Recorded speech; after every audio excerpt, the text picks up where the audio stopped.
Bienvenue à bord du vaisseau Hypersensas. Oui, elle sera diffusée quand l'émission ?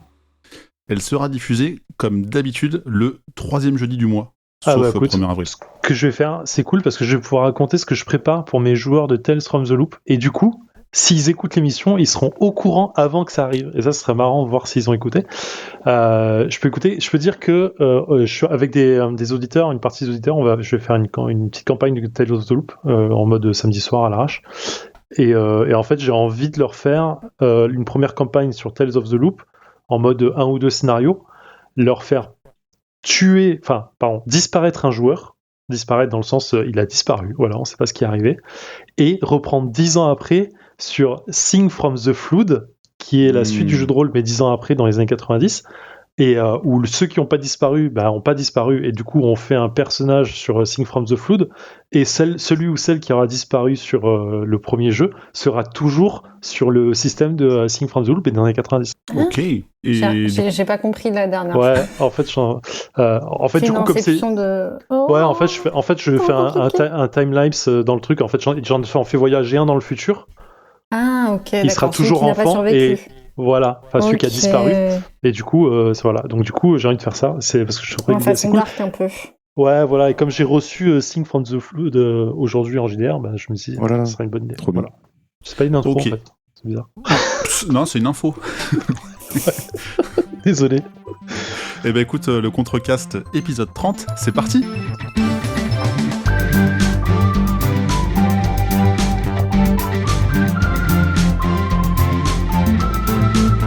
Le Contrecast, c'est quoi ? C'est un podcast où j'ai toujours autour de moi de véritables passionnés qui savent nous raconter leurs aventures sur un sujet qui leur a plu ou pas.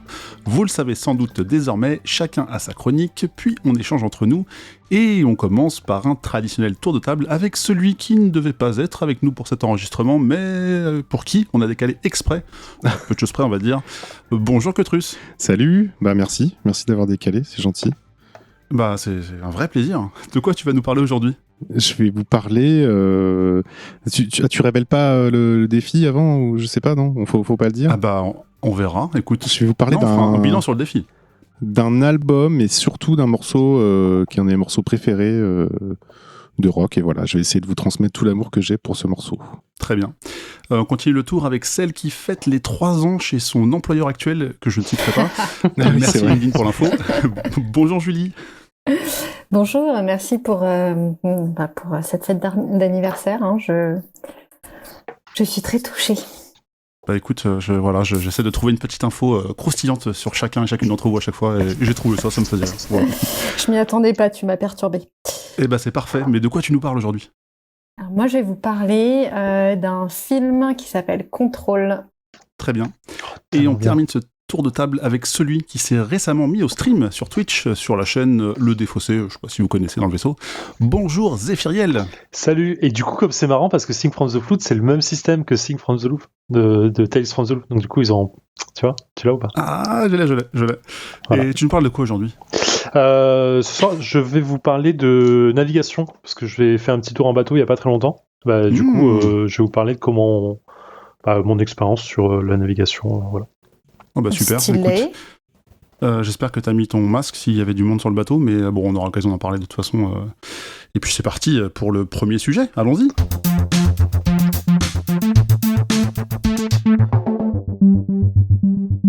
Il ne fait sans doute pas partie des plus cités quand on demande un top 3 de la licence, alors qu'il a tout de même obtenu une note de 90 sur Metacritic. En effet, ce Zelda Phantom Hourglass, sorti sur Nintendo DS, avait, et a toujours, plein d'atouts, et mérite sans doute d'être évoqué. Et ça tombe bien, c'est ce qu'a prévu de faire Zéphiriel aujourd'hui. On t'écoute. Ouais, donc du coup, je vais vous parler donc de Legend of Zelda Phantom Hourglass, qui est un jeu développé par Nintendo, édité par Nintendo, qui est sorti en 2007, donc c'est pas tout jeune, mais voilà, je trouvais ça intéressant. En fait, je vais vous expliquer comment moi j'ai appris à jouer au jeu. Zelda, parce qu'en vrai Zelda c'est pas une licence, enfin c'est une licence que j'aime beaucoup de base, mais c'est pas la licence que j'aime le plus au monde. Et j'ai, à part Link to the Past sur Super NES, mais en vrai j'ai pas fait beaucoup de Zelda à côté de ça. Et du coup j'ai pas énormément d'expérience. Je connais bien la licence, je connais plein de trucs parce qu'on en parle beaucoup et c'est un truc qu'on connaît, mais voilà, j'avais essayé Twilight Princess sur Wii quand j'avais la Wii, et en vrai je trouvais ça chiant pour plein de raisons, et donc du coup je l'ai jamais fini. Et j'ai eu une DS à un moment, et comme beaucoup de personnes ici, et donc j'ai chopé Phantom Hourglass sur DS un peu par hasard, parce qu'en vrai j'étais pas sûr de vouloir faire un Zelda, mais il m'attirait bien visuellement. Et en fait c'est marrant parce que c'est un truc qui a vachement dénoté sur le jeu et qui a peu plu à certains fans, parce il est un peu en style graphique en cel shading, c'est-à-dire on a l'impression d'avoir des autocollants qui bougent un peu dans le jeu, et moi j'adore cet effet depuis que je le connais dans le monde du jeu vidéo, et du coup ça m'a vachement surpris. Et donc comme tu le disais, en fait c'est pas le jeu qui est le plus préféré c'est pas le jeu cité le plus souvent, en tout cas par les fans de la série. Il est même assez décrié en vrai, pour plein de raisons. Déjà il va drastiquement changer en termes de contrôle de jeu. On est sur la DS à l'époque. Nintendo essaye de mettre vachement en avant les fonctionnalités de la DS, qui sont le micro, qui sont le stylet, qui sont le double écran. Et en fait là ce Zelda fait pas exception. Ils vont tout de suite en fait mettre en avant un fonctionnement, un déplacement qui n'est pas du tout intuitif pour les joueurs, parce qu'on va pas utiliser les boutons et la croix directionnelle, enfin la croix en partie, mais on va surtout utiliser le stylet pour utiliser tout l'environnement autour du personnage. C'est-à-dire, en fait, on va taper sur les pots pour les casser ou pour les soulever, on va taper sur les personnages annexes pour pouvoir parler avec eux, et surtout, on va se battre avec le stylet, c'est-à-dire qu'on va faire des coups d'épée au stylet sur l'écran, ce qui va donner en fait une forme de dynamique assez intéressante, je trouve, que moi j'ai kiffé de ouf, mais qui n'a pas forcément plu à tout le monde. Donc c'est un des aspects du jeu en termes de mécanique. Je vais faire tout cet aspect-là, après je vous raconterai un peu l'histoire qui est assez cool. Il y avait ça, et en fait du coup moi quand j'ai découvert ça j'ai super kiffé, et en fait tout m'a énormément surpris de la façon dont utilisait la console. Utiliser la console sur le double écran, c'est-à-dire qu'en fait on devait faire attention à ce qui se passait aussi sur l'écran du haut, même si c'était la carte, mais dans les combats de boss ça avait une importance. Le fait d'utiliser le micro, des fois en fait on devait hurler dans le micro, enfin crier dans le micro pour pouvoir surprendre certains monstres et pouvoir les attaquer. Alors quand t'es dans le métro en train de faire ça, c'est vraiment génial, hein, t'es en train de crier comme un débile devant ta console, mais du coup ça avait un aspect super cool. Et ils avaient même utilisé le clapet de la console, c'est-à-dire que la DS elle est en double, c'est-à-dire qu'elle se ferme comme un livre, et en fait dans certains moments du jeu, pour copier une carte par exemple, tu devais fermer le clapet de la console pour copier la carte qui était en haut vers le bas. Et il y avait plein de petites mécaniques comme ça qui étaient assez wow effect, dans le sens c'est trop cool la première fois, puis en vrai la deuxième, troisième fois c'est un peu lourd, mais ça marchait super bien, je trouve, à l'époque. Et Zelda, donc Phantom Hourglass, est la suite directe d'un jeu que je n'ai jamais fait, que je n'ai jamais connu, que j'ai jamais eu le plaisir d'avoir, parce que j'ai jamais eu de GameCube à l'époque.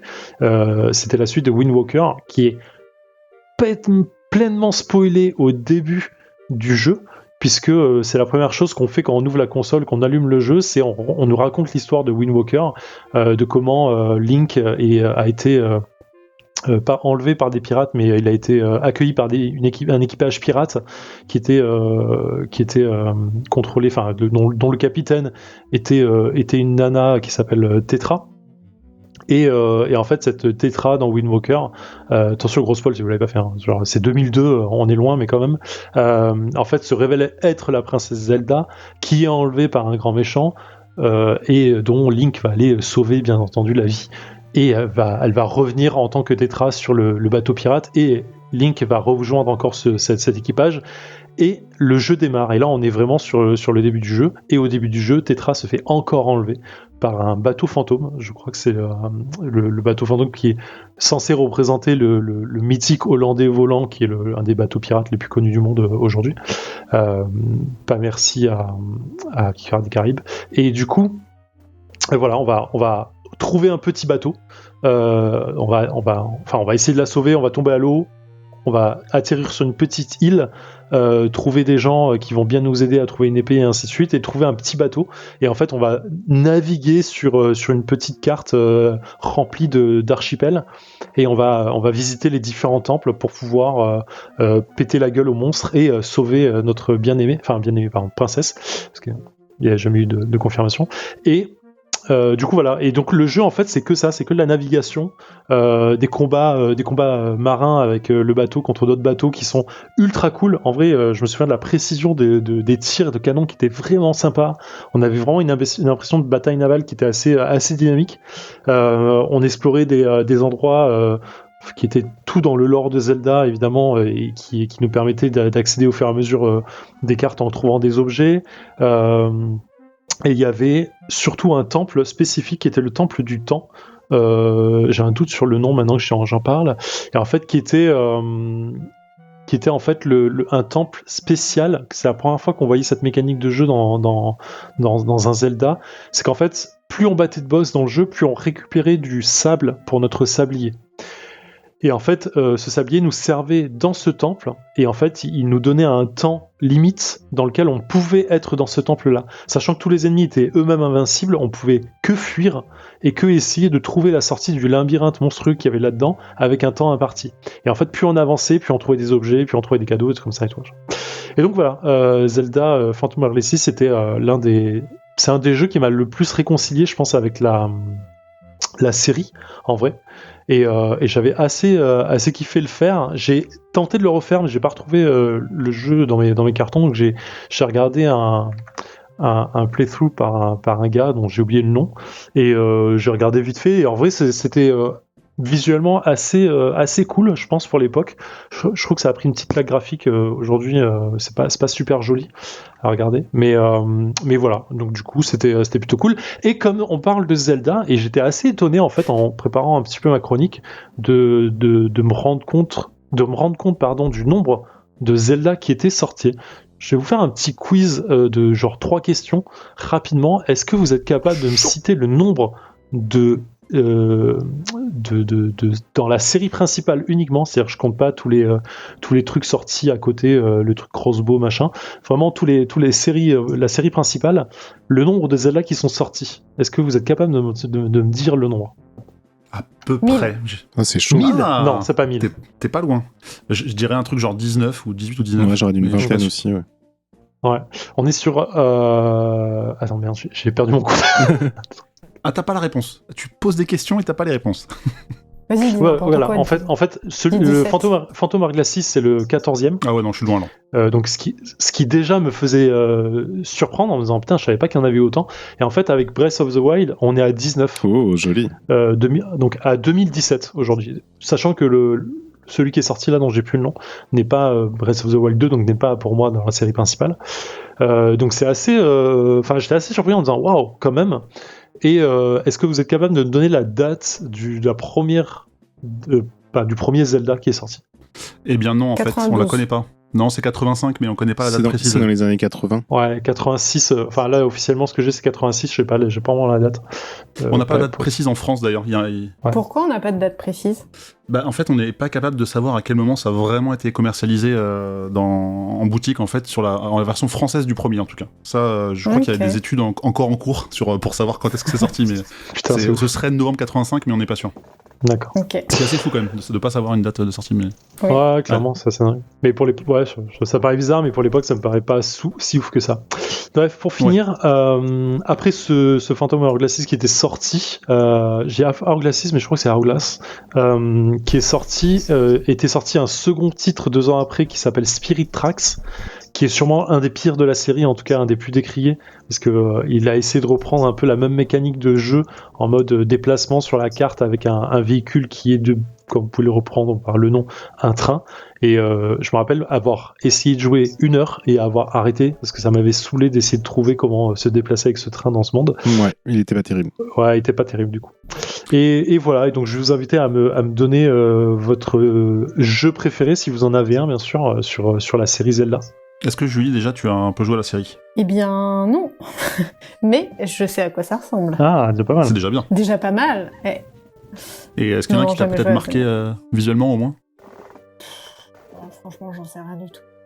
Ok. Je saurais pas te dire. J'ai l'impression d'avoir passé des heures à regarder mes potes jouer à Zelda, mais je saurais pas te dire lesquels. Ok, bon, pas de problème. Et toi, Cotrus, est-ce que t'as une C'est hyper dur préférée en comme top 3? question. Ocarina of Time, Ah il m'a celui-là, je vraiment le connais. marqué. Les masques, là, c'est quoi? Il a été Majora's décrié, Mask. Majora's Ouais. Mask aussi, j'ai vraiment des super souvenirs. Une ambiance vachement dark pour un Zelda et qui était mortel. Complètement. Et après, Wind Waker, parce que il était sur DS aussi, celui-là. Hein. C'était le premier, c'est ça, Wind Waker sur DS? Wind Waker, non, il était sur, Wind Waker. uniquement sur GameCube. D'accord, donc en fait, je dirais Phantom Hourglass. D'accord. C'est les Parce deux que, c'est pour les- ce que... Ouais. Pour ce que tu avais décrit aussi, les mécanismes qu'utilisait la DS, je me rappelle au début, il fallait souffler dans le Absolument. micro pour faire avancer les voiles ou ce genre de truc. Ouais, exactement. Et celui-là, je l'ai rincé, j'ai vraiment beaucoup joué avec. Ok. Et toi, Jordan? Pour moi, ce serait bien évidemment Link to the Past, parce que c'est celui qui m'a fait aimer les Zelda. Je dirais pas découvrir, parce que j'avais quand même joué au 1 et au 2 sur Nintendo, même si le 2, je comprenais rien du tout. Enfin, c'était compliqué. Pour moi, c'était pas un Zelda, parce que ça ressemblait pas au premier, ce qui est très bête, mais voilà, en tout cas, le 3, pour moi, c'est le meilleur, et évidemment celui sur Game Boy, Link's Awakening. Et après, il faut dire que je préfère celui en 2D, mais après, il faut quand même dire que Breath of the Wild, c'est une tuerie, mais c'est plus trop un Zelda, quoi. C'est un jeu différent à la sauce Zelda, je pense. Donc, voilà. Il doit rentrer dans les tops, je pense, même si j'ai du mal à le considérer vraiment comme un Zelda, tellement il va loin dans ce qu'on peut faire dans le jeu. Ouais, je te C'est suis, dur de trancher, hein. Ouais. Parce qu'ils sont différents, en fait, la plupart, donc... Ah, c'est Ouais. sûr. Mais après, oui, c'est vrai que Ocarina of Time, c'est quand même des gros souvenirs. La 64, tout Voilà. ça, c'est quand même cool, mais ouais. Mm. On est La d'accord. musique, surtout, tu vois. Ocarina of Time, Et quand t'appelles Epona... Mais très exactement, Quand même en fait. Et du coup, en faisant la chronique, je me suis trouvé une chaîne YouTube qui mettait les 50 musiques de Zelda en top, enfin, je sais pas, des jeux directement. Et putain, il y a des thèmes qui sont vraiment ouf, en vrai, hein, putain. Et ça Ah m'a oui. remonté des souvenirs de Link to the Past en mode j'ai tellement envie de le refaire, quoi. C'est Ah, mais qui est oui. pour moi il faut, le meilleur. il faut. Mais d'ailleurs, ouais, faut écouter les BO des Zelda, ils sont mortels. Elles sont Non, mortelles. clairement. Bah, il y a un petit lien en bas dans le podcast, de toute façon. Donc, écoutez déjà ce podcast et après, vous irez écouter les BO, bien sûr, avec plaisir. C'est ça. Et il y en a un que t'as pas cité, Zef, je suis assez déçu, c'est parce qu'on l'a un peu fait ensemble, en tout cas, on a essayé de le lancer ensemble. C'est Force Words, Le Force Words, bien sûr. qui se joue à 4 avec des. Alors, la vraie méthode, c'est 4 Game Boy Advance ou SP branchés à un câble spécifique qu'on met sur la GameCube. Et il y a une vision partagée sur la télé, et chacun a son petit écran sur ses genoux, en mode rétroéclairé ou non, et on avance comme ça. Sauf quand il y en a un des 4 qui s'amuse à frapper les poules, ce qui est un peu le truc fou dans Zelda, et ça les rend folles et elles essaient de te tuer, quoi. Après, donc c'est compliqué d'avancer avec ce genre d'ami qui fait ça. Mais bon, c'est pas vraiment. Je sais pas s'il est dans la liste des 19 Si, que t'as il y que t'as cité, a d'ailleurs, 2004 mais- GameCube il est, d'accord. Force Words Adventures. Ok. En tout cas, oui, je voulais juste revenir sur 2-3 éléments. Donc, c'est sur DS, et je voulais quand même rappeler que c'est grâce à cette console qu'on s'est rencontrés, Zef, mais c'était pas une question. Exactement. Sinon, le truc qui était assez fou que vous avez cité tous les deux avec Cotrus, c'est le fait de vraiment imprimer un truc sur la carte en fermant la console et en la réouvrant, qui était assez fou. Et moi, j'avais une question à vous poser par rapport à ça. En dehors de Metal Gear, peut-être, mais est-ce qu'il y a des jeux qui vous ont marqué sur des mécaniques spéciales de concept? Je dis en dehors de Metal Gear parce que il y avait aussi sur PS1, il y a un boss dont j'ai oublié le nom que tu ne pouvais pas battre. Psychomantis. Sauf si tu débranchais ta manette et tu rebranchais sur le port numéro 2. Là, tu pouvais le Alors, battre. Ce qui était assez fou Tu comme pouvais le concept. battre en gardant sur la manette 1, mais c'était très long. Très long et très chiant. Ouais, mais c'était, enfin, on considérait que c'était pas hyper évident Bien de le sûr. faire, on va dire. Mais ouais, il y avait un truc par rapport à ça. Mais Psychomantis, merci sur le VHS. Mais est-ce qu'il y a d'autres jeux comme ça où vous connaissez, où il y a une mécanique un peu différente qui vous a fait apprécier une manette ou une console différente? Je sais pas si vous avez ce genre de souvenir en tête. Non, je pense qu'en fait, il y a que la DS qui faisait ça. Mais j'ai pas souvenir sur DS d'avoir eu des trucs du genre à part Zelda, mais il doit en avoir. Hein, que- Bon, Peut-être, après, ouais, si- Vas-y, Cotrus. Peut-être sur DS, je me demande si les... mince, j'ai plus le nom. Tu sais, les jeux d'énigmes avec le docteur, là. Non, le... Un professeur Layton. Professeur Layton, je crois qu'il y a des trucs un peu comme ça. Des trucs un peu cachés, un peu... ou très méta, qui m'avaient sauté aux yeux, mais Ouais. Après, c'est un souvenir un peu diffus. Après, sur téléphone, il y a des trucs du genre. Hein. Il y a des jeux sur téléphone Ouais. où ils te demandent de jouer avec le volume, de le poser d'éteindre ton téléphone même pour continuer le jeu, tout comme ça. Donc c'est Oui, capteur de mouvement Ouais. aussi, ou facial, en fonction de ton sourire ou ton etc. Et c'est vrai qu'il y avait WarioWare, je me souviens pas précisément, mais ça me dit quelque chose. J'ai vu Ah ça oui, sur le chat en même temps. ouais, putain. Ouais. Mais il jouait, il y avait ouais, des c'était mécaniques vraiment dessus, la ouais. base du jeu. De faire du mini-jeu et d'avoir des mécaniques vraiment spécifiques à la console, quoi. C'est vrai. Je crois que d'ailleurs, WarioWare, à l'époque, c'était pas un jeu, c'était plus un mode pour tester toutes les capacités de la console, il me semble. Et ils l'ont transformé en jeu par la suite, me semble-t-il. Ça devait faire partie peut-être du line-up aussi, en effet, comme tu dis, il y a pas mal de mini-jeux à la sortie, ouais, c'est possible. En effet, bah en tout cas, ouais, c'est pas mal. Du coup, tu disais que tu l'avais fait, toi, Cutrus, c'est ça? T'avais un grand souvenir dessus? Sur le... Sur Phantom Hourglass, pardon. Ouais, c'est ça. J'étais pas sûr entre Wind Waker ou Waker.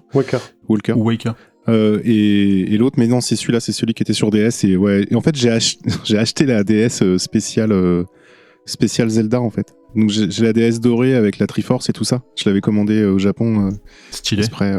Tu l'as encore? Parce que... Ouais, je l'ai encore, ouais. Parce que je voulais faire ce jeu, en fait. Donc oui. Stylé. Ça m'a rappelé pas mal de souvenirs. Mais ça date, hein.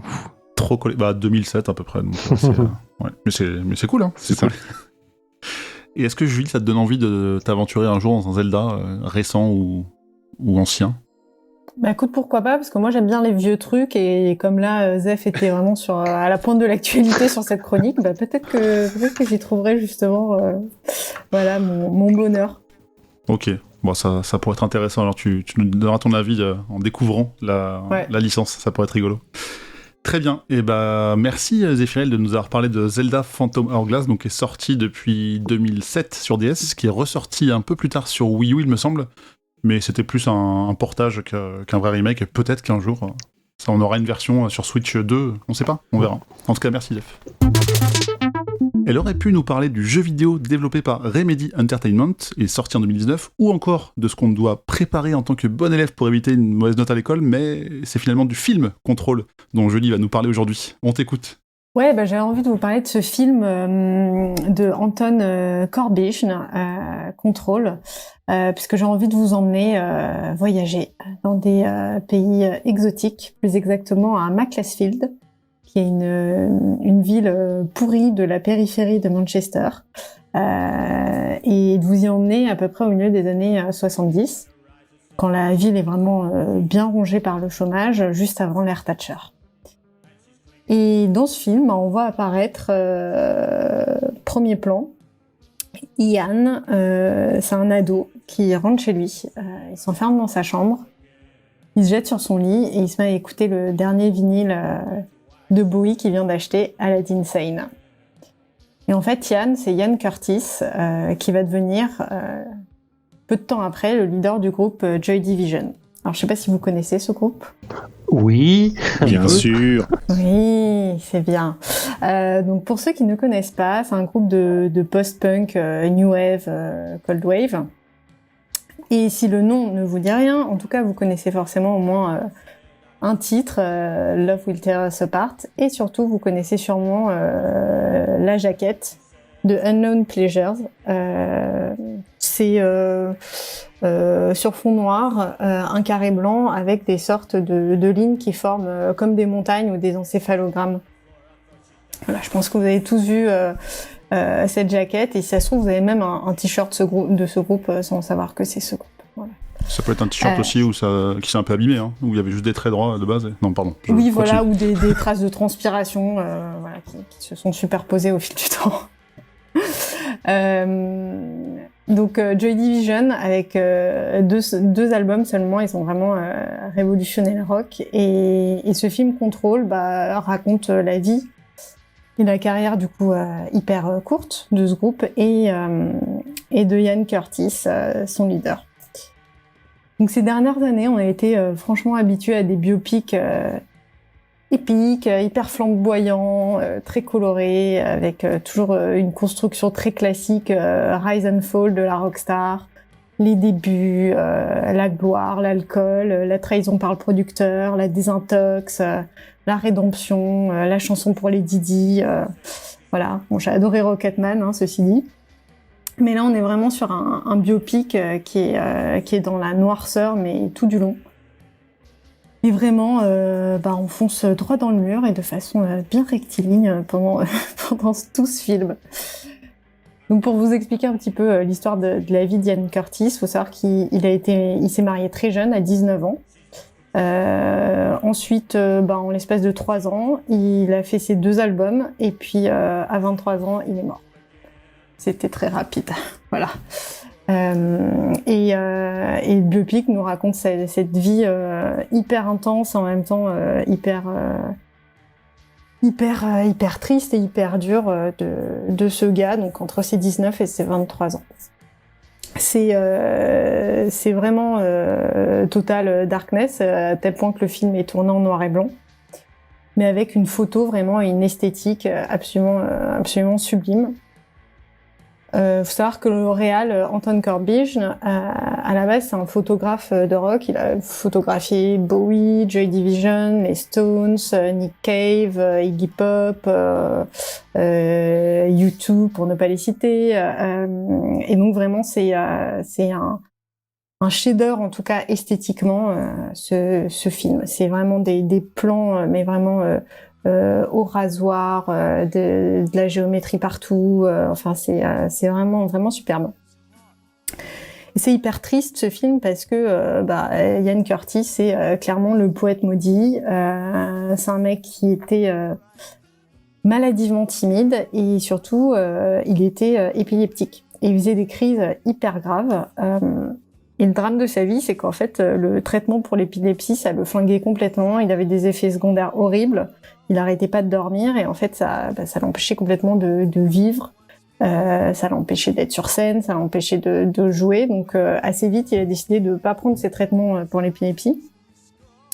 Et le gars, il faisait des crises d'épilepsie sur scène assez régulièrement. Alors physiquement, c'était un mec qui était vraiment hyper intense, très très grand, très mince, brun et avec des yeux bleus, mais qui transperçaient. Et sur scène, quand il chantait, quand il jouait de la guitare, vraiment il rentrait en transe et avec une façon de danser qui était hyper particulière et reconnaissable entre toutes, où il balançait ses bras un peu comme un robot de manière hyper saccadée, comme s'il faisait un peu un footing sur place. Et il y a des moments, ça partait vraiment en crise d'épilepsie, quoi. Et clairement cette danse, c'est la danse de son épilepsie. L'autre fois, c'est marrant parce qu'on en parlait sur le Discord.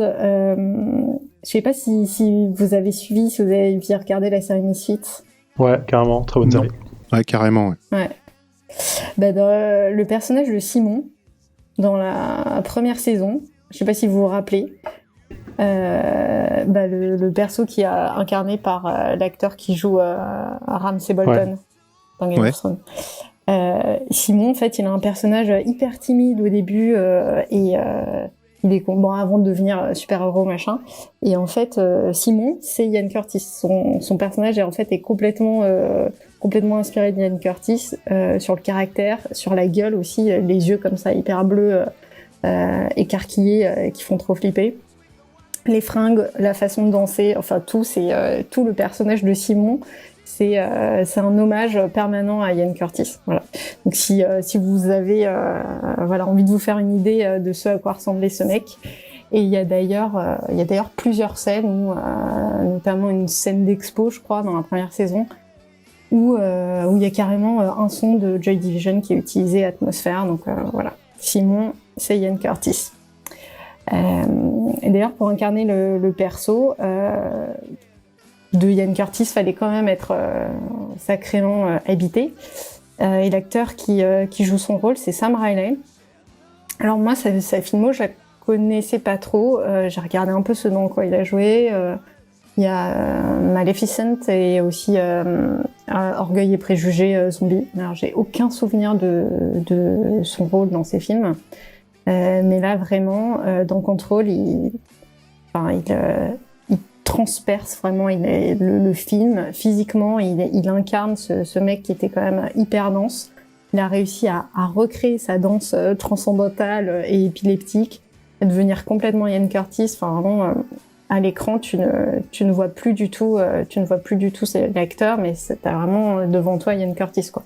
Je trouve qu'en termes de perf d'acteur, Moi, j'avais été quand même assez marquée récemment par Rami Malek dans Bohemian Rhapsody. Bon, le film, il était cool, mais vraiment surtout sa perf était assez folle. On est sur du même niveau. Donc voilà, le film, bah, ça commence au début de la jeune carrière de Yann, et on le voit aller pour la première fois à des concerts des Sex Pistols. On le voit aussi lorsqu'il va être signé pour la première fois par le label Factory. On voit ensuite la rapide montée en popularité du groupe, et tout ça se passe vraiment sur 2-3 ans, quoi, sur une période hyper courte. Et puis en parallèle, on voit son mariage, on voit la naissance de sa fille, et puis on voit la vie complètement ordinaire d'un mec qui bosse à la NPE, parce qu'en fait pendant tout ce temps-là, il monte un groupe qui devient dingue, ça révolutionne tout.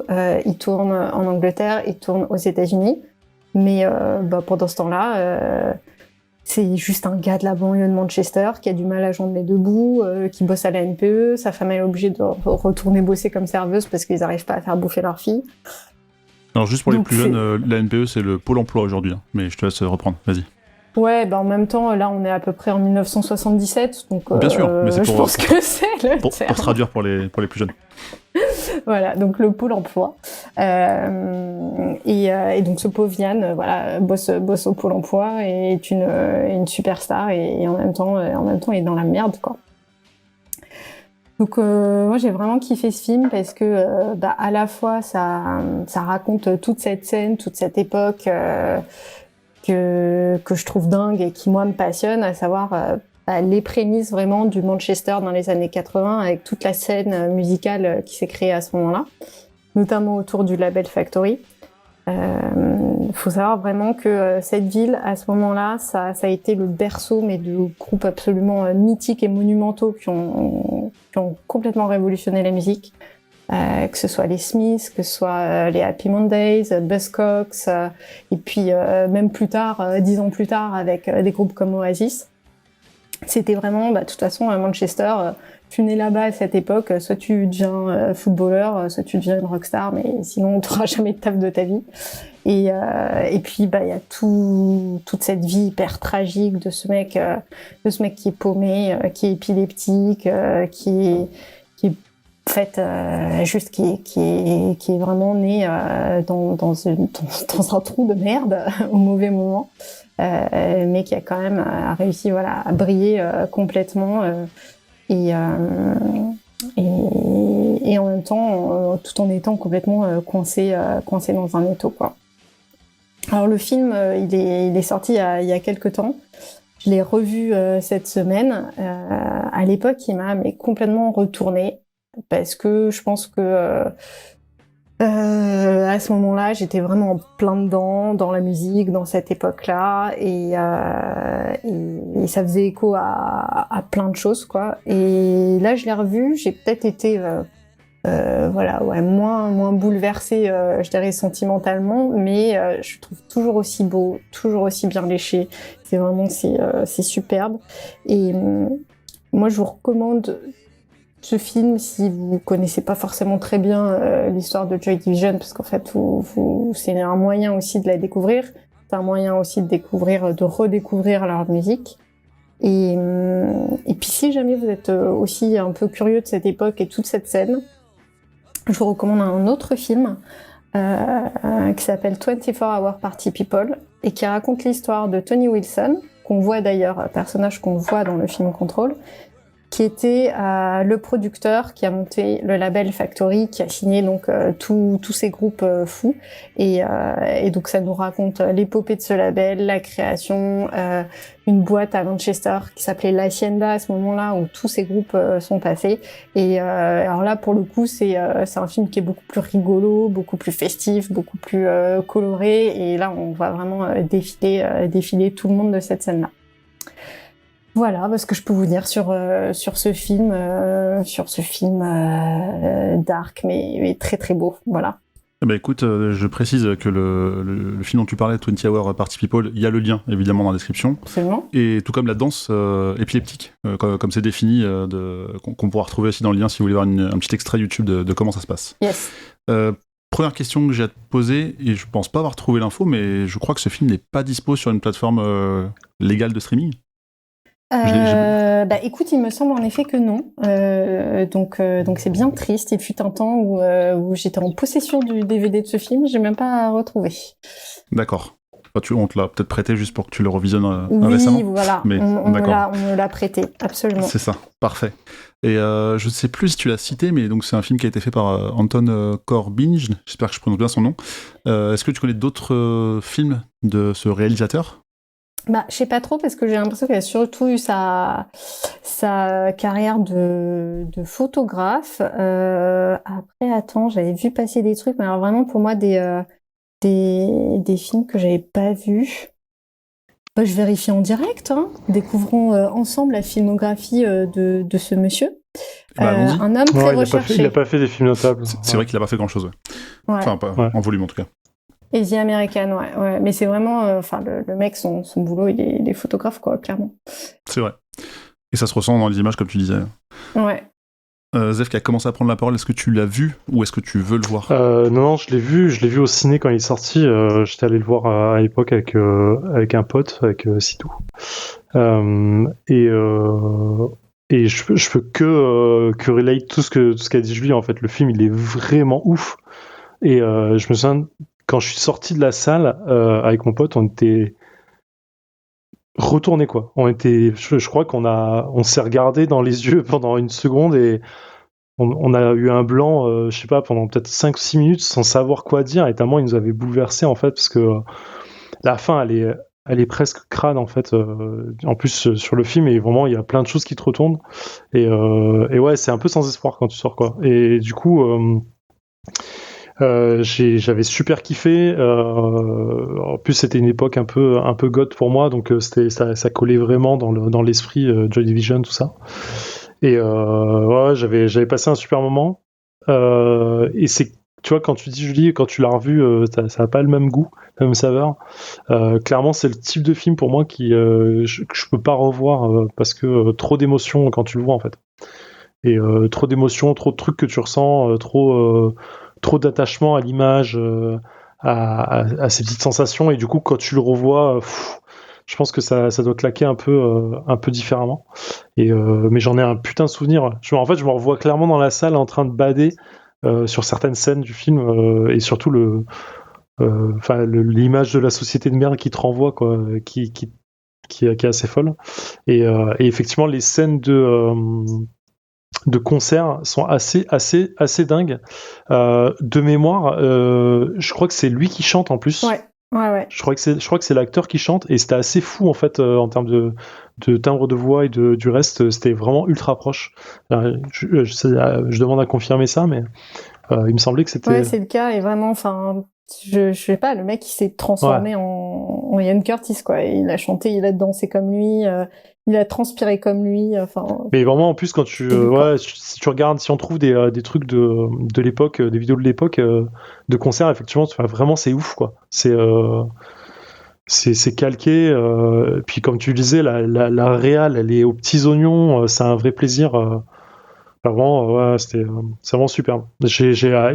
En fait, ça m'avait marqué la scène de fin de son suicide, parce que tu comprends ce qu'il va là en train de faire sans vraiment savoir.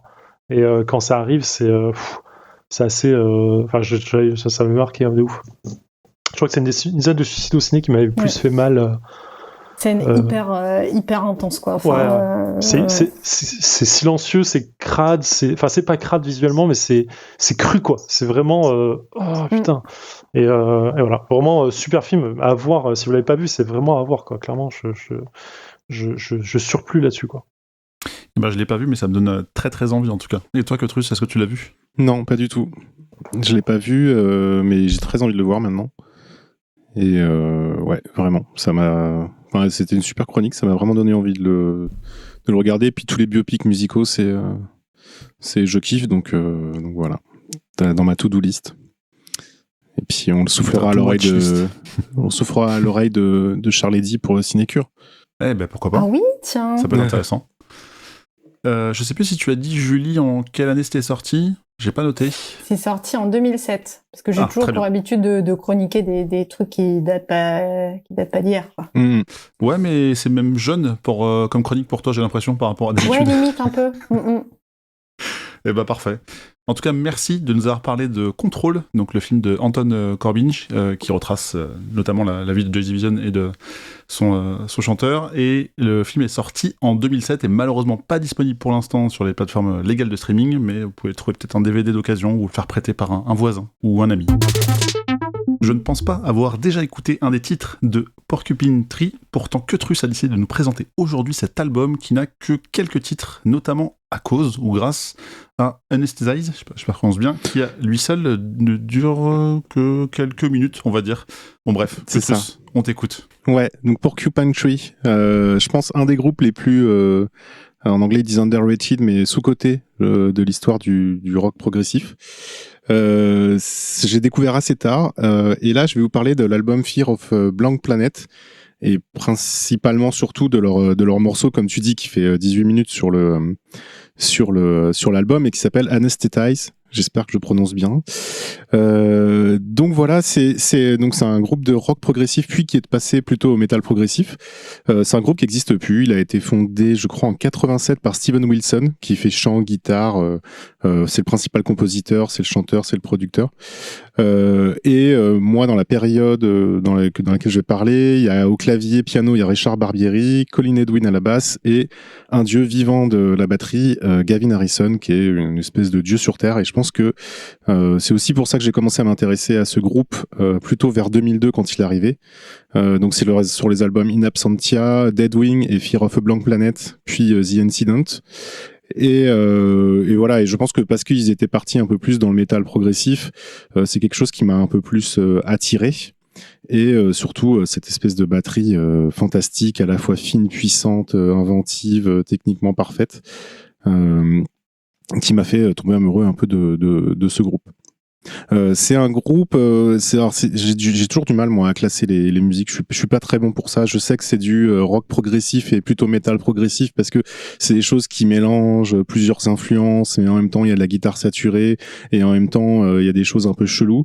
On pourrait le comparer à des groupes comme Dream Theater ou Rush un peu avant, à des groupes un peu dans les années 70 aussi, ce genre de trucs. Donc c'est très varié, c'est assez riche musicalement. Moi je kiffe les longs morceaux avec plein de parties différentes, des envolées musicales où il n'y a pas du tout de paroles, où il y a beaucoup d'instruments. Donc voilà, c'est devenu un de mes groupes préférés en fait. Il y a maintenant une petite dizaine d'années. Et donc en 2007. Ah bah tiens, c'est marrant. Ils ont sorti l'album Fear of a Blank Planet, qui a eu un super accueil. Il a même été classé 10e meilleur album de 2007. Le morceau Anesthetize a été classé comme meilleur morceau 2007 de rock progressif, etc. Ça reste, il est dans plein de classements des 100 meilleurs albums rock à écouter, etc. Donc voilà, si vous connaissez pas, je vous conseille d'y jeter une petite oreille et puis j'espère que je vous donnerai envie à la fin de cette chronique. Et alors ce titre est un peu bizarre. Fear of a Blank Planet, je pense que c'est très compliqué de le traduire en français, je saurais pas. Mais en fait, ça fait référence à un album bien plus vieux, on remonte encore dans le temps, de Public Enemy, donc du rap, en 90, qui s'appelait Fear of a Black Planet. Et Fear of a Black Planet, ça parlait en fait de tous les problèmes raciaux avec les Noirs, etc., et pas que les Noirs. Et en fait, ils ont fait ce jeu de mots-là, entre guillemets, Blank Planet, parce qu'ils vont parler encore d'un truc super joyeux. Je suis désolé, je savais pas qu'on allait dériver encore vers ce thème. Mais en fait, tout ce qui est le thème de la dépression, la perte de la jeunesse qu'il y avait à l'époque, et encore aujourd'hui, à cause des drogues, à cause des familles recomposées, à cause de l'abrutissement par rapport à la télé, etc. D'où le côté Blank Planet. Donc en anglais c'est blankness et en fait c'est le fait d'être un peu éteint, ouais c'est ça, déprimé, pas bien, le mal-être, etc. Et en fait cet album justement raconte un peu ça. On peut avoir une espèce de personnage principal qu'on retrouve un peu dans tous les morceaux. Et d'ailleurs, le Steven Wilson, donc le leader du groupe, il décrit le personnage principal comme ce genre d'enfant qui s'ennuie, qui a entre 10 et 15 ans, qui passe toutes ses heures de la journée dans sa chambre avec les rideaux fermés, qui joue sur sa PlayStation, qui écoute son iPod, qui envoie des SMS à ses amis sur son téléphone portable et qui est complètement prostré, qui regarde de la pornographie hardcore sur Internet, qui télécharge de la musique, des films, des actualités, de la violence, etc. Bon. Dit comme ça fait un peu discours rétrograde, peut-être qu'il l'est un peu, etc. Mais n'empêche qu'il met le doigt sur un mal-être qu'on a pu un peu tous connaître étant adolescent et qui peut être un peu plus violent chez les autres. Donc c'est un petit album, il n'y a pas beaucoup de morceaux. Il y en a 6, je crois, avec quelques guests. Tout à l'heure, je crois pas l'avoir cité, mais sur My Ashes, il y a le chanteur ou le guitariste de King Crimson, qui est aussi un vieux groupe, c'est les années 70-80. Et on a... non, c'est sur Wild of Ear, bon, c'est pas très grave. Et sur My Ashes, c'est le guitariste de Rush, le groupe Rush aussi. Je vous invite à aller voir ce groupe, qui est pareil, qui est un vieux groupe de musique progressive, et que je pense que tous les joueurs qui ont fait Guitar Hero ou Rock Band le connaissent parce qu'il y a le morceau Tom Sawyer dessus, qui était un morceau super long, je crois, à 10-12 minutes. Voilà. Et en gros, on va retrouver un peu ces influences aussi là dans la musique de Porcupine Tree. Mais voilà, je vais un peu insister, je vais pas trop parler des autres morceaux, je vais plutôt insister sur Anesthetize, qui est effectivement un morceau long sur l'album, qui fait 17-18 minutes, et je vais surtout parler, je vais parler de ce morceau, mais je vais parler aussi je vais mettre des extraits musicaux, en tout cas je vais essayer, parce que si je vais essayer de pas m'embrouiller avec les manettes. La version live, qui est un live qui a été fait à Tilburg en Norvège, je crois, je voudrais pas dire de conneries, qu'ils ont fait en 2010. D'ailleurs, vous savez, dans la description, comme le dira John Couscous, des lives qu'il y a sur YouTube et aussi du DVD qui existe, que je vous conseille fortement. Et la plupart des gens le considèrent comme étant le chef-d'œuvre de Porcupine Tree, leur masterpiece, un peu comme on pourrait avoir Bohemian Rhapsody, qui est un énorme morceau aussi de Queen. Alors bien sûr, c'est pas au niveau de Bohemian Rhapsody, me tapez pas dessus, je ne ferai pas de blasphème. Et donc, ce morceau est composé de 3 parties. Une qui s'appelle Anesthetize, The Pills I'm Taking et Surfer. Et qui raconte un peu la vie un peu dépressive et pas très joyeuse d'un adolescent.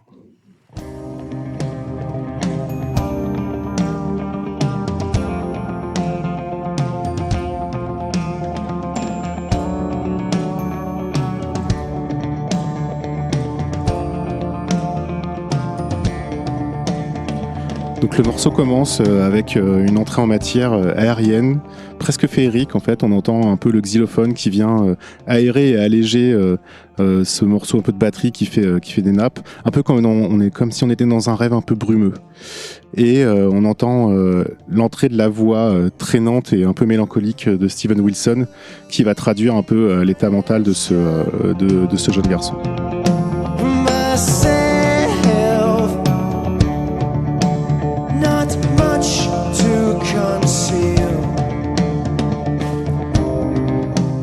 Et on va arriver à ce premier refrain qui dit en introduction: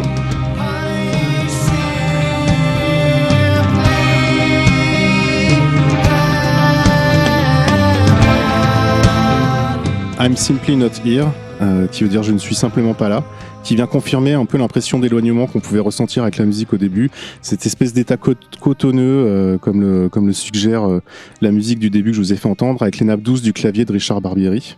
Et le refrain continue sur No way I should appear happy, stop winning please, qui comme un message un peu à tous ceux qui peuvent qu'on peut reprocher aux gens dépressifs, aux ados qui vont pas bien de ne pas sourire. Vous savez, cette impression qu'on a de sentir un peu coupable de pas se sentir bien. Donc à la fin de la première partie, qui décrit un peu l'état normal, la guitare va devenir un peu plus agressive, comme pour exprimer une colère, et va partir dans un solo exprimant toute la souffrance contenue dans l'esprit de ce jeune ado, en se muant en une complainte stridente.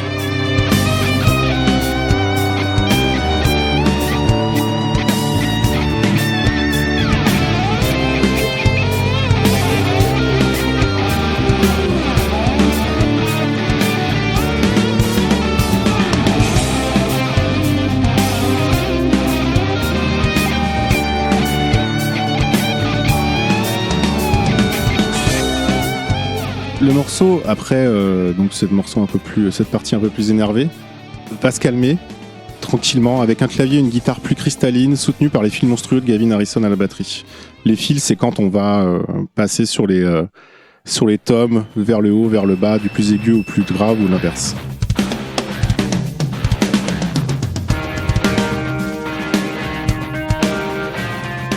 Et ensuite, la deuxième partie, donc qui parle des pilules que le garçon prend.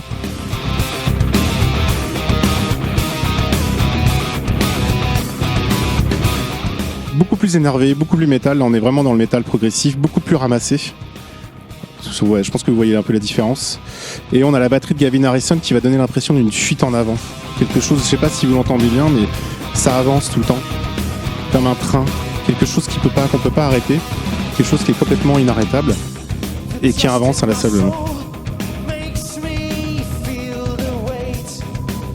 Donc là, dans cette partie-là, il raconte pareil cette façon d'être complètement apathique, complètement anesthésié par les pilules qu'il prend, par la vie qu'il mène, par les émissions de télé qui l'abrutissent, etc. Et le refrain sonne un peu comme un cri de colère.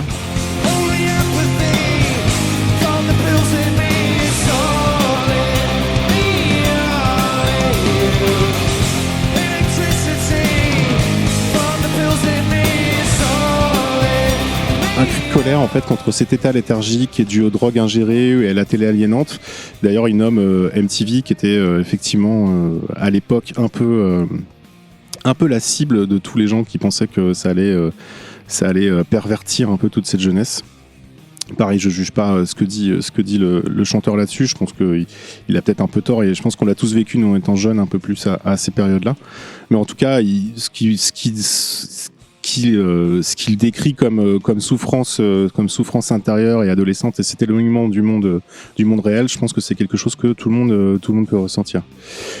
Dans cette partie, les paroles suggèrent que l'ado s'est suicidé, malheureusement. Là, de cette souffrance qui ne veut pas partir et qui ne part jamais. La troisième partie du morceau, on revient sur quelque chose de beaucoup plus aérien, de beaucoup plus léger, plus du tout énervé, avec une batterie beaucoup plus légère, beaucoup plus fine, on va dire.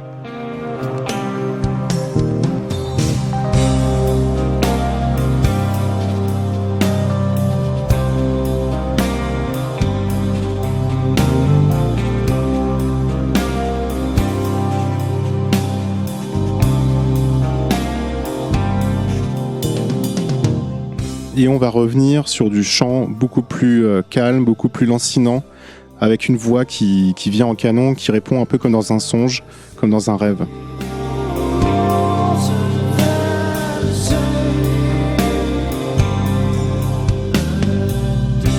Et d'ailleurs, en fait, le titre de la troisième partie dénote un peu des autres. Surfeur. Pourquoi surfeur ? Pourquoi on parle de surfeur alors qu'avant on parlait de l'anesthésie, on parlait des pilules, de la drogue ? Et en fait, c'est pareil, on ne sait pas trop de quoi ça parle. Ça évoque comme un souvenir, comme un rêve. Un jour où ce gamin, il se souvient de la chaleur de l'écume des vagues, de la chaleur qu'il y avait sur la plage, de l'écume des vagues qui venait se briser sur les récifs, et de l'ami qui l'accompagnait et sa silhouette qui se dessinait noire sur le soleil. Est-ce que c'est un souvenir ? Est-ce que c'est l'avenir ? Est-ce que le gamin est mort ? Est-ce que c'était quelqu'un qui connaissait sa mère ? En fait, on ne sait pas trop. C'est pas très clair et en fait, c'est pas clair, c'est pas très précis, mais c'est poétique, comme les paroles de Wilson, et je pense que c'est bien mieux comme ça.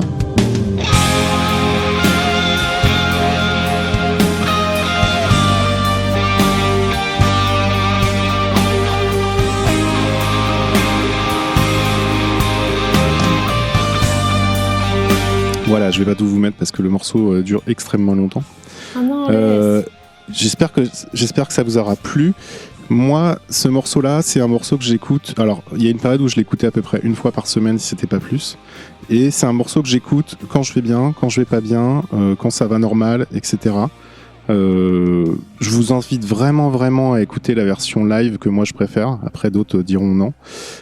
C'est un morceau, c'est un voyage, c'est puissant, ça raconte quelque chose, ça vous prend aux tripes. C'est en faisant cette chronique, en écoutant la fin, j'avais la boule au ventre, j'avais les larmes aux yeux parce que voilà, ça parle vraiment, ça part du cœur, c'est quelque chose d'assez puissant. Parfois, c'est très primitif.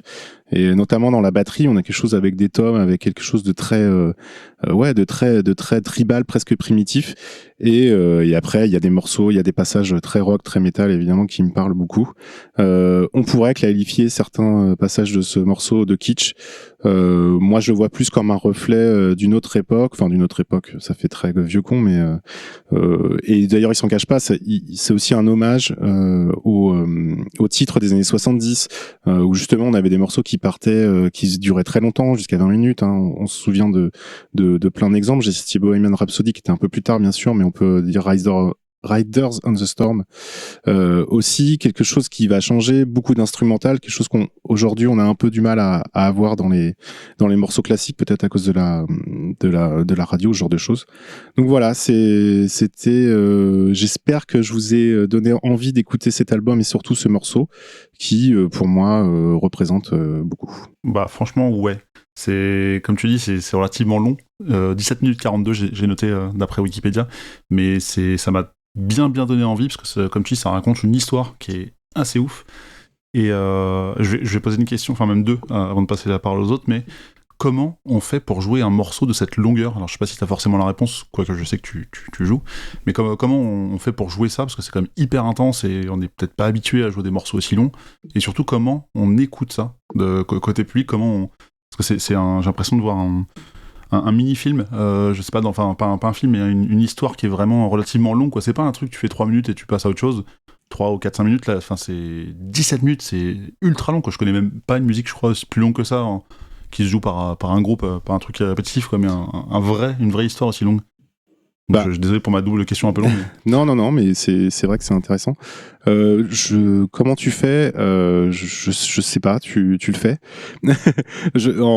L'expérience de musicien que j'ai, nous aussi on aime bien en fait faire des morceaux longs. Enfin, on se donne pas de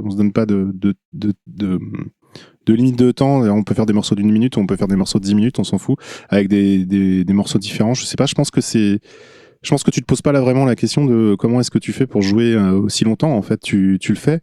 T'as construit ton morceau. Il y a une certaine cohérence dans ce que t'as voulu faire. C'est ce que tu aimes et donc tu le fais. En fait, moi, je donnerai pas d'autre explication que ça. Il y a pas de pourquoi faire long. Et c'est pas pourquoi faire long, c'est comment. Parce que en fait, je me dis, c'est. Imagine, tu répètes et tout, puis tu fais une erreur au bout de 15 minutes. Alors quand tu répètes, tu fais peut-être juste un passage. Mais je me dis, la concentration est tellement intense, immense. Enfin, je sais pas comment le définir, mais j'imagine en tout cas. Alors déjà, eux, c'est des pros de chez pros. C'est au niveau technique, ils sont très très bons. Ça se reflète pas toujours forcément dans leur musique, qui est pas aussi compliquée que tu peux avoir dans d'autres rock progressifs comme Dream Theater par exemple, qui est parfois un peu trop technique. Mais en fait, c'est des professionnels, donc ils sont capables de jouer aussi longtemps. Et voilà, c'est un métier. Donc je pense que quand c'est ton métier, t'es capable de jouer aussi longtemps. Et moi, de ce que je me rappelle, de ce que je peux faire moi en tant que batteur amateur. Des fois tu te plantes, quand c'est en live c'est pas grave. Par contre quand c'est en enregistrement studio, ouais effectivement t'as la haine quand tu fais un morceau long, même 5 minutes, et que tu te plantes et qu'il faut le recommencer. Après maintenant il y a plein de voilà c'est ça. Mais bon c'est le boulot et puis je pense, tu vois, sur ce genre de morceau, moi de ce que j'ai ressenti quand je fais de la musique et sur ce genre de choses, t'es en transe. Alors après tu le connais par cœur le morceau, tu l'as tellement joué en répète, tu l'as tellement fait, c'est ton morceau, c'est toi qui as inventé les comment ça s'appelle, les parties, les accords, enfin la mélodie, tout quoi. Donc en fait c'est ton bébé, tu sais comment il arrive, puis si tu sais pas, tu lis une partoche. Et puis moi je trouve que sur ce genre de morceau, t'es très vite en transe, c'est-à-dire t'es très vite c'est très enveloppant, je sais pas si vous l'avez remarqué, ça c'est quelque chose qui t'enveloppe énormément, donc en fait t'es dedans et en fait t'es bien et tu veux pas en sortir quoi. Et quand t'as l'écoute, comment on écoute un morceau si long, moi je pense comme un album en fait, ou comme tu vois un morceau de classique, quand tu écoutes le Requiem de Mozart, tu l'écoutes en entier et c'est très long aussi. Et voilà, tu l'écoutes en allant faire les courses. 17 minutes c'est bien, c'est à peu près le temps pour sortir et faire 2-3 courses, payer et revenir. Voilà, et c'est tout. Je sais Ok. pas quoi dire d'autre. C'est déjà très bien. Est-ce que Julie, tu connaissais ce groupe et particulièrement ce morceau ? Alors, je connaissais pas bien la disco de Porcupine Tree. Du coup, je suis hyper contente de cette chronique. Vraiment, merci Ketrus. Et parce que j'ai un peu redécouvert ce groupe. À ce moment-là, c'est vrai que moi, j'écoutais plus du punk ou du rock'n'roll, donc tout ce qui était, j'irais plus prog, notamment metal prog. J'y suis revenue plus tard. Donc, j'ai un peu passé à côté de ce groupe et je suis très contente du coup de le redécouvrir et surtout de voir là dans ce morceau que ça passe vraiment, oui, sur la partie du milieu qui est complètement métal progressif. Ça m'a fait penser à Tool aussi, la façon de chanter, hyper intense. Et puis la dernière partie qui est plus stoner, grunge, style que je kiffe aussi énormément. Et ça a l'air hyper complexe, hyper riche. Bon, après, c'est vrai que c'est des groupes maintenant que j'apprécie beaucoup plus qu'avant, parce que les groupes de metal prog, c'est des maboulos techniques, et je pense qu'il faut aussi un peu de maturité pour apprécier ça, parce que ça peut paraître parfois un petit peu long ou complexe de compréhension, ce genre de titre et ce genre de groupe. Et je pense qu'à la sortie, ouais, j'étais peut-être encore un peu trop verte, encore un peu trop énervée, je ne sais pas. Donc je suis trop contente, voilà, de redécouvrir ça. Merci. Ah, je suis trop content. Tant mieux. Et toi, Zef, du coup ?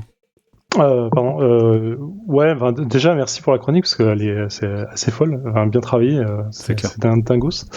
Je connaissais pas du tout, je suis pas un gros musicos, donc j'écoute très peu de musique en général, donc je suis pas. Je tourne beaucoup sur les mêmes albums en général. Donc, bref, je connaissais pas du tout. Donc, merci pour la découverte. Là, je viens de me mettre ça en playlist pour me bourrer à ça déjà dans la soirée. Mais fou, ouais, assez fou en fait. Ça me fait penser à plein de trucs. T'as cité plein de noms que j'écoutais déjà à l'époque, et du coup, je vois à peu près le thème et l'idée du truc. Mais je rejoins Julie sur le côté. C'est sûrement le genre de musique que tu as besoin de mûrir pour comprendre, pour pouvoir écouter, quoi. Enfin, je sais pas comment expliquer ça, comme si en fait t'étais obligé de monter en grade pour écouter ce genre de musique, pour apprécier la richesse du truc, quoi. Donc ouais, clairement. Ouais. Ça s'écoute pas qu'une fois, quoi. Faut vraiment la découvrir et après l'écouter pour l'apprécier. C'est ça que tu sous-entends, j'imagine. Ouais, où il faut passer par d'autres choses pour pouvoir y accéder, en fait. C'est plutôt y accéder dans le sens Okay. tout comme, à mon sens, tu rentres dans le métal par des trucs très classiques et tu montes un peu en grade au fur et à mesure dans la puissance pour arriver à des trucs très brutaux. Et alors, en fait, c'est un peu ça que j'ai en tête, quoi. Tu voulais compléter que truc, je crois ? Non, je suis tout à fait d'accord avec ce qu'ils ont dit sur le fait que peut-être, ouais, ça demande un peu de maturité musicale au bout d'un moment d'apprécier. C'est pas une question d'âge, hein, c'est vraiment une question de maturité. Je pense qu'on peut écouter ça très jeune. Et moi, c'était ça. C'est marrant. Je connaissais un peu Porcupine Tree avec la balle In Absentia, avec quelque chose un peu plus péchu. Et effectivement, pour apprécier leurs morceaux un peu plus lents, un peu plus mélancoliques, etc., il m'a fallu un peu plus de temps. Et puis je suis tombé sur Anesthetize, et puis là je suis devenu complètement fou. Ce morceau, il me met dans des états incroyables. Là, je suis encore, c'est bizarre en fait. C'est bizarre de vous en parler. C'est quelque chose de, ouais, je sais pas pourquoi. Ce morceau, il me touche énormément. Et peut-être que ça l'aurait pas fait, tu vois, en 2007, quoi. Je sais pas. C'est peut-être le temps qu'il fallait pour... Adrien, pardon. Vas-y, Julie. On parle musique, Adrien Larosé est là, évidemment, pour nous écouter. Bien sûr. En tout cas, merci beaucoup, parce que moi non plus, je connaissais pas, et je pense que je vais me faire un plaisir d'écouter la version, peut-être plusieurs fois, justement, pour vraiment un peu analyser, entre guillemets, et vraiment après écouter la tête un peu plus reposer, peut-être à une période différente. Bah, merci Petrus pour la découverte, avec plaisir.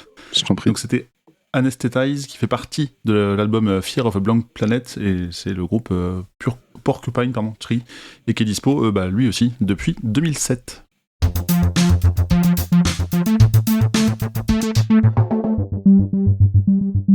Et après ces 3 chroniques, qu'est-ce qu'on fait traditionnellement ? C'est l'heure de parler du défi.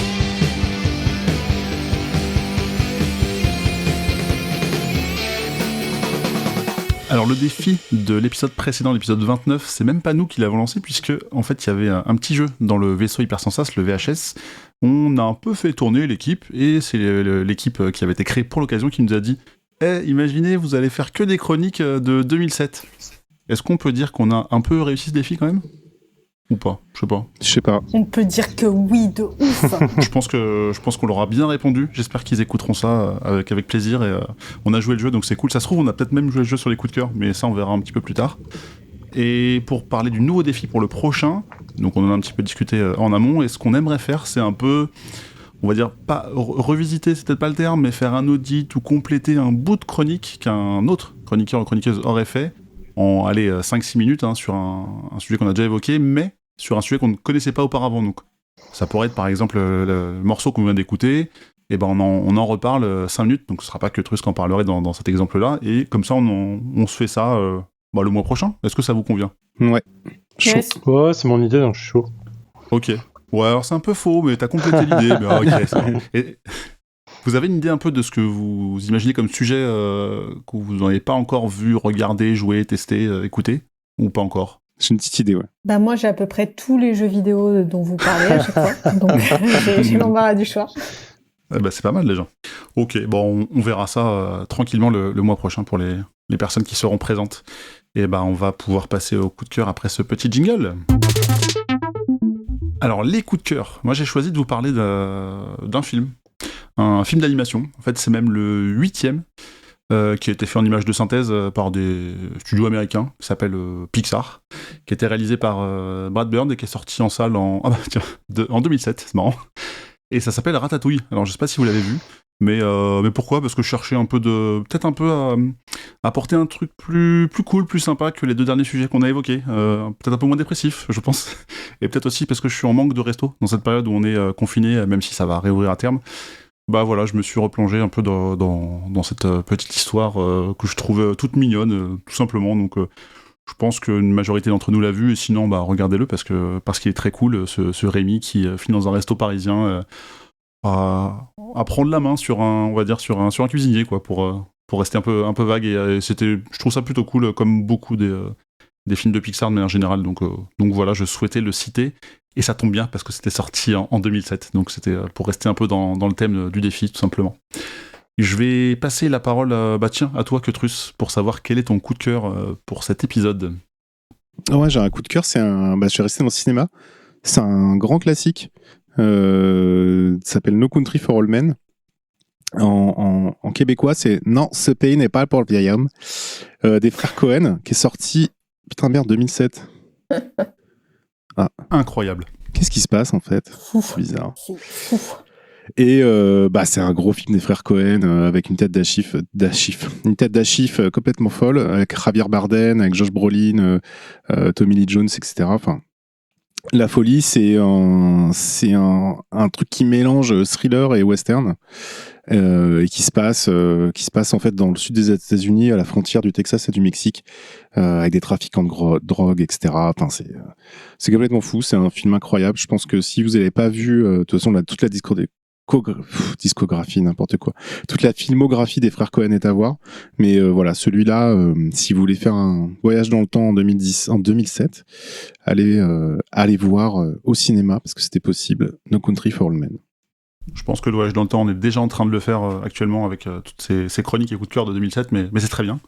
Et on va passer la parole à Julie, cette fois-ci, pour nous parler de son coup de cœur. Ouais, alors moi, ça fait 1 mois que je suis absolument obsédée par un truc, c'est que j'écoute de la cumbia colombiana tout le temps. Et je mets des playlists de cumbia et je danse comme une débile dans mon salon. Et je pense que vraiment, je suis en manque des discothèques. Alors la cumbia, c'est une musique traditionnelle qui est née en Colombie, et en fait ça s'est complètement partagé dans toute l'Amérique latine, et c'est une musique qui est hyper musette. Il y a de l'accordéon, un peu des sonorités façon un peu cordillère des Andes, Pérou. Et en fait, dans les années 70, à un moment donné, cette musique, elle s'est retrouvée dans une ville du Mexique, à Monterrey, et ils ont inventé ce qu'ils appellent la cumbia rebajada. C'est en fait une cumbia qui a un rythme ralenti. En fait, c'est le principe vraiment du slowdown, où par accident, c'est toujours la même histoire, je sais jamais dans quel sens, mais c'est un 33 tours qui est passé, sur du 45 tours ou inversement, bref. Ce qui fait que la musique est ralentie et ça donne un son qui est beaucoup plus mou, beaucoup plus lascif et rigolo. Et en fait, ce son-là, c'est devenu hyper représentatif de la ville de Monterrey, et il y a toute une sous-culture qui s'est créée autour de ça. Jusque au milieu des années 2000, tiens, c'est étonnant, où il y a ce mouvement qui s'est créé des Colombianos, et en fait c'est des gangs qui sont fans de cette musique-là, qui sont fans de cumbia, et donc imaginez des gars avec vraiment un style chicano, avec la chemise oversize, le gros Bermuda, les Converse, la chemise vraiment resserrée, boutonnée jusqu'en haut, mais en version vachement colorée. Et ils sont tous, c'est tous des Mexicains, mais qui sont fans de la Colombie. Et il y a un signe particulier vraiment sur ce style et sur cette culture, c'est qu'ils ont des coupes de cheveux, mais trop chelou, mais vraiment trop chelou. Je vous invite à faire un petit Google Images tout de suite de la cumbia colombiana et des Colombianos. Donc les gars, ils ont des franges et des mèches de part et d'autre du visage, qui sont complètement plaqués avec du gel. Ils ont une crête en haut du crâne et c'est tout rasé à l'arrière, un peu façon viking, quoi. Façon Björn, première saison. Et avec une casquette posée tout en haut de cette coupe trop chelou avec du gel. Voilà, donc ça, honnêtement, rien que pour l'esthétisme du truc, je vous invite à vous pencher sur ce mouvement. Et en fait, j'ai découvert ça. Alors, à l'époque, je pense en 2007, il y avait déjà eu des reportages faits par Vice sur le mouvement. Mais en fait, il y a un film en ce moment qui est dispo sur Netflix qui s'appelle « Je ne suis plus là » et qui raconte en fait l'histoire d'un gamin à Monterrey dans les années 2000 qui est comme ça dans un gang de cumbia et qui danse et qui kiffe trop le son. Et puis, ça raconte sa vie, toute la violence avec les cartels de drogue, etc., quand il arrive aux États-Unis. Donc, c'est un super film. Franchement, je vous invite à regarder. Comme ça, vous pouvez faire d'une pierre trois coups. Regarder un joli film, écouter de la cumbia et puis découvrir ses coupes de cheveux. Et bah, c'est parfait. Comme d'habitude, le petit lien en bas de la description, ce qui pourra vous donner envie de regarder ça. Ah, Zéphiriel. Et des playlists aussi. Pardon. Je vais vous donner des playlists. Des playlists aussi de cumbia. Bien sûr, bien sûr. Zéphiriel, quel est le tien de coup de cœur ? Moi, pour rester dans le thème de 2007, je me suis refait un coup de cœur. Et en fait, c'est un peu par hasard, voire même complètement hasardeux, que je suis retombé dessus. Je me suis rematé Civil War il y a pas longtemps, donc Captain America 3, sur Disney+, et je me suis rendu compte que j'avais vraiment kiffé le film fort quand il était sorti, et que le revoir m'a fait re-kiffer le film très fort en plus. Et en fait, ça m'a pas donné envie de lire l'arc du comics qui a rien à voir, mais du coup, ça m'a fait surtout penser à la mort de Captain America, qui était complètement la suite du comics. Et du coup, je me suis relu le comics il y a pas très longtemps. Et du coup, ça tombe bien parce qu'il est sorti en 2007 en plus. Pur hasard, hein, envie-je dire. Et voilà. Donc en fait, je réitère mon amour pour ce petit arc de comics en 3 volumes qui raconte la fin de Civil War, comment Captain America se fait arrêter et comment il se fait tuer. Et ce qu'il advient de tout ça et de l'enquête qu'il y a autour de ça, qui se déroule en 3 volumes, donc The Death of the Dream, The Burden of Dreams et The Man Who Brought America. Et franchement, c'est vraiment, enfin, j'avais un bon souvenir de ça. Et quand je l'ai relu, c'était assez fou. Évidemment, c'est du Brubaker, hein, c'est du Ed Brubaker à l'écriture. C'est dessiné par Epkin. Et voilà, c'est fou. Voilà, je peux que dire que c'est génial et il faut absolument je pense connaître cet arc-là en lisant d'abord Civil War, bien sûr. C'est vrai. Très bien. Et ben merci à vous 3 pour ces coups de cœur. On va pouvoir conclure. Il est temps de faire un petit récap sur les chroniques. Donc Zéphiriel nous a parlé aujourd'hui du jeu Zelda Phantom Hourglass, Julie du film Control et enfin Queutrus de l'album et plus précisément d'un morceau, d'une piste, d'une chanson Anesthetize qui fait partie de Fear of a Black Planet de Porcupine Tree. On a fait un petit résumé sur le défi passé, celui à venir, les coups de cœur. Maintenant on va faire un tour de table pour conclure et vous remercier. Zéphiriel, où est-ce qu'on peut te retrouver sur les différents podcasts, Twitch, Internet, tout? Dis-nous tout. Sur le Défaussé, c'est déjà pas mal du tout. Donc sur le podcast et sur le stream, le lundi, le mercredi et le vendredi. Et sachez que quand vous aurez écouté ça, on aura avancé sur une partie de JDR tous les 2 lundis avec plein de gens. Voilà. Bah, c'est très très bien. Toi, Julie, où est-ce qu'on peut te retrouver? Est-ce que tu es sur Twitch ou pas encore? Non, pas du tout. J'en suis navrée et désolée. Mais tu peux ouvrir ta chaîne pour Mais danser c'est de la vrai. cumbia, par exemple? Ah ouais, mais attends, ouais, non mais ok, Très je suis bonne chaud. idée. Ok, je vais Voilà, faire je place ça comme ça. une chaîne de danse. Et en attendant, Très qu'est-ce que bien. tu fais d'autre? En attendant, Whisperos, vous pouvez me retrouver comme d'habitude, de temps en temps, tous les 2-3 mois, quand on sort un nouveau méga fat épisode. Très bien. Et toi, Queutrus? Dans Comics Dis-nous. Outcast. Dans Comics Ok. Outcast et Whisperos aux manettes maintenant. Et puis voilà, c'est déjà pas mal.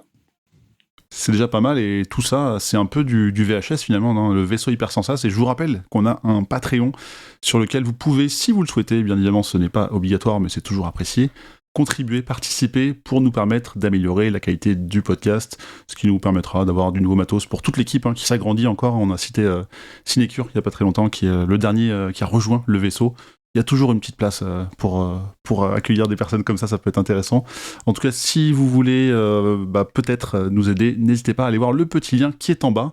Et d'ailleurs, on nous pose une question actuellement sur le chat, sur le nombre de patronautes qu'on a. Alors Zéphiriel, est-ce que tu as cette information, s'il te plaît? Je sur le vois nombre pas de la patronautes question sur le chat. De quoi tu parles? Eh ben tu ne vois pas, ça tu vois, je vais permettre comme ça de meubler un petit peu cette question, ce qui te permettra de toi peut-être aller cliquer sur le club patronaute, parce que pour la première fois, il faut savoir qu'on enregistre quasi dans les conditions du direct ce podcast, ce Contrecast numéro 30. Attends, il y a un club patronaute. Voilà. Ah putain, mais j'ai loupé tous les messages. Attends, Et c'est là où il se rend compte, mais c'est pas grave, il n'y a pas de souci. Et scroll peut-être. Alors, il y a un lien, oui, les streams, On attend spoiler combien de temps, alert, du coup, donne tout frangin. Mais il est C'est à pas très quelle vite, saison qu'il faut lire Il lit là pas très vite, c'est un peu compliqué. plus Ça fait combien de temps qu'on est sur cette blague là? 87, c'est 5 étoles, monsieur. 5 étoiles qu'on Bravo. doit mettre éventuellement, s'il vous plaît. Bravo. Merci monsieur, bravo, félicitations. 5 étoiles sur Apple Podcast. Mettez-le sur tous les podcasts du VHS. Mais commencez déjà par le Contrecast en premier, puis après vous ferez un par un, bien sûr.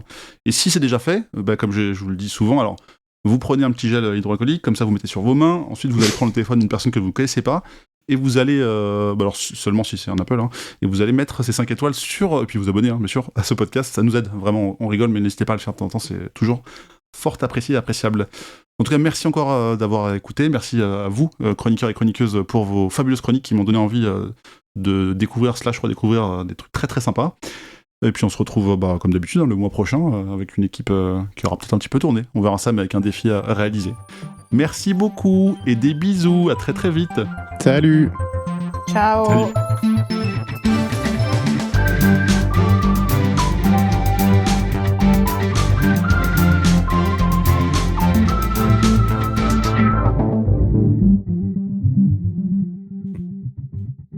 Tu me mets des jingles où il y en a pas normalement. Je sais pas, je sais pas Je si sais pas, j'en mettrai un. Chante un jingle. Je vais me le noter pour le... D'accord.